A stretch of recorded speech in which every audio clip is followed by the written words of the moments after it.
Ijambo ry'umunsi, umutekano w'iteka ryose ugomba kubyizera neza. Igice cya kabiri. Kugira ngo usobanukirwe neza ibi, soma mu Roma igice cya 8 guhera ku murongo wa 32 kugeza kwa 39. Twakomeje kumva uburyo bwinshi cyane butandukanye Imana iteganya kuzakiza abana bayo aribo twebwe kandi by'iteka ryose. Uburyo buhoraho bwo kwibaza niba hazaza hiteka abaho urabisanga mu Baroma, aho umwanditsi abaza ibibazo bibiri. Ikibazo cya mbere ni ninde uzavuguruza Imana? Igisubizo cy'iki ngiki kiroroshye cyane. Nta muntu numwe wazana iburanye Uwiteka ngo narangiza abashe gutsinda. Satani nibyo ko karagerageza, ariko kandi Imana yamaze kutuburanira binyuze mu gitambo cyatanzwe na Yesu Kristo.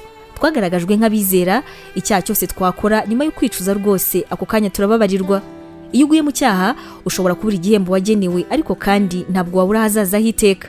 Aha soma mu Bakorinto ba mbere uhereye ku gice cya 3 kuva ku murongo wa 12 ugeze ku wa 15. Ikibazo cya kabiri kiraha ni ninde uzadutandukanya n'urukundo rwa Kristo?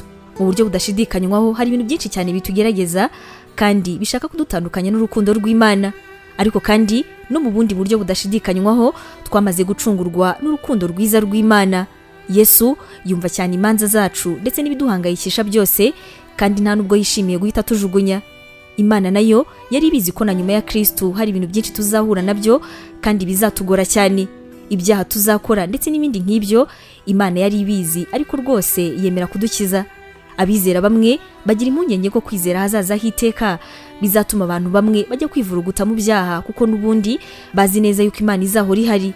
Ariko se nanone ibyumvikana cyane twakabaye twihutira gukora si ukujya gushimira Imana ko yaduhaye urukundo ntagereranywa. Uko tumenye Yesu Kristo n'urukundo rwe ni nako tumukunda cyane kurenzaho. Uko tumumenya ni nako twifuza kugumana nawe iteka ryose. Imana iguha umugisha.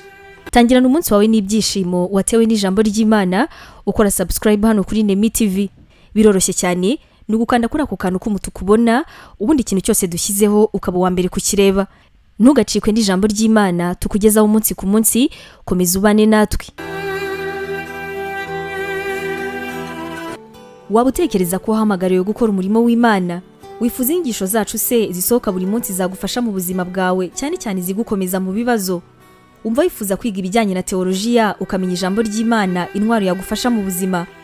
Duhereye kuri iki kibazo cya nyuma, niba igisubizo cyawe ari yego, ngufitiye inkuru nziza cyane. Iyi nkuru nuko tugufitiye ishuri rya teolojiya kandi wigira ku buntu. Mu ishuri ryacu harimo porogaramu zitandukanye zirimo nka pastoral studies, aribwo buryo wakwiga kuba umuvugabutumwa mwiza cyane. Tugufitiye kandi biblical studies, ariyo masomo atandukanye ya Bibiliya, ndetse na Christian counseling, inama za Gikristo zifasha gukomeza imitima. Kugira ngo usobanukirwe biruseho, wasura urubuga rwacu arirwo wa@nemibibleinstitute.com, cyangwa se nanone ukaba watwandikira kuri WhatsApp kuri izi nimero 141 232 650 34. Wanatwandikira kandi kuri email yacu ariyo nemevangelism@yahoo.com. Imana iguha umugisha.